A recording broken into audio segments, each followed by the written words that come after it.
Argentina. Johnny here. Right now I'm in Buenos Aires. And in this short film, I'm going to talk about tourism in Argentina. Argentina is one of the jewels in the Latin America crown. A vast country stretching 3,500 kilometers from the Bolivian border in the north to Ushuaia, and the gateway to Antarctica in the south. It's a place that offers some of the most impressive natural wonders anywhere on Earth. It has a world-class tourist infrastructure with arguably the best cuisine on the continent, and it is safe. But it's not just that makes a trip to Argentina feel so special. The country simply has a redoubtable spirit unlike any other in the region. And nowhere is that more evident than in its lively capital, Buenos Aires. If Argentina is one of the jewels in the Latin America crown, so the cosmopolitan Buenos Aires is one of the standout cities of the continent. Many gateway cities are just that, and you're best getting in and getting out, but not the Argentine capital. This is a destination in its own right, and ideally requires at least 3 days to truly explore. A place where the elegance of old Europe crashes against the colorful coast of Latin America. Buenos Aires is a beautiful city with elegant and impressive architecture, relaxing parks, and some great sights. Must-see locations include the colorful Boca district, famous for its brightly painted homes, San Telmo, renowned for its antique markets and strange curiosity shops, Palermo, home to some of the city's most stylish restaurants, hotels, and bars, and the smart district of Recoleta, most well known for its famous cemetery, the final resting place of, among others, Argentina's most famous daughter, Eva Perón. From here, heading north, the first place you'll be tempted to visit is one of the country's many natural wonders. So what you can see behind me is the Iguazu Falls. This is the largest single curtain of falling water, at 2.7 kilometers anywhere in the world.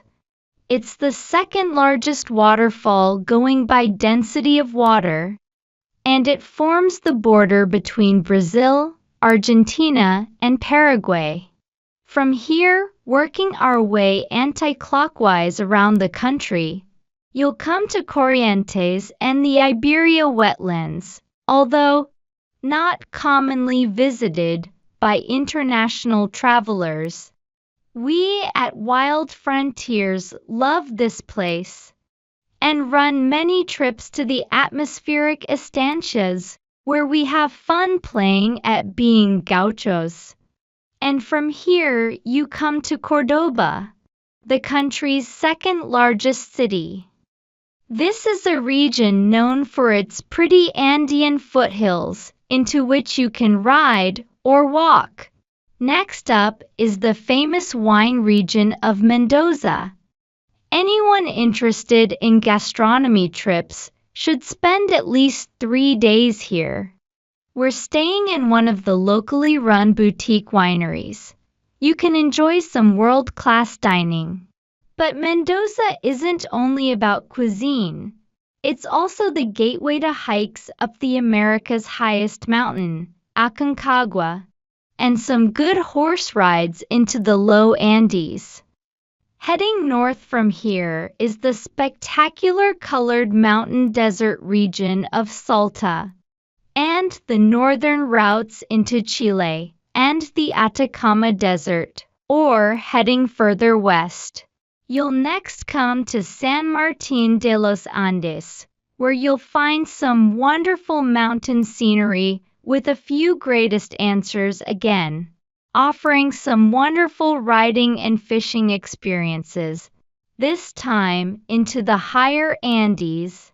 And now heading south, the next location you'll come to is one of the country's major highlights, the Lake District of Bariloche in northern Patagonia. Here you can enjoy all manner of activities from riding and cycling to kayaking and abseiling, or just relaxing with a nice picnic on one of the region's many lakes. Heading further south from Highway 40, past the fossilized remains of the world's largest dinosaur and the famous painted hands of Cueva de las Manos, you'll come to Fitzroy National Park. Before hitting one of the most impressive areas on the continent, El Calafate and southern Patagonia is wide open steppes and famous glaciers that here crash down into the lakes.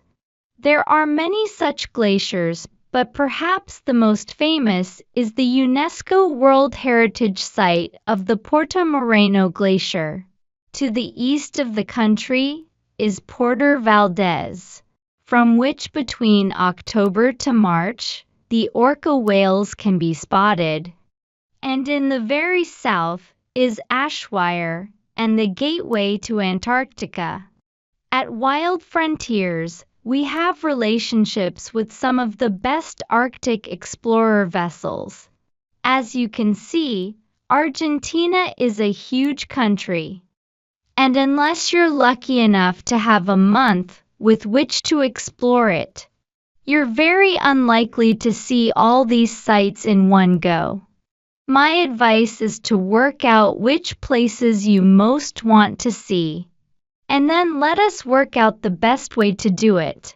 Although Argentina might not have the level of indigenous cultural traditions that Bolivia and Peru enjoy, although it might not have the beach's color and sheer razzmatazz that Brazil can boast, Argentina does have a plethora of sights and experiences with which to seduce the visitor with its dramatic Patagonian steppes, its extraordinary glaciers, its colorful mountains and deserts, its lakes, and its coasts. Argentina's landscapes are second to none. Its wildlife is impressive and varied. Its cuisine is world-class, and in its cultured cosmopolitan capital city, it has one of the most fun metropolis anywhere on the planet. So, for those of you that are nature lovers looking for a real holiday in a safe destination with fabulous hotels, great food and wine, and some of the best sights and experiences anywhere on the planet, then I would seriously consider Argentina. I'm very much doubt you'll regret it.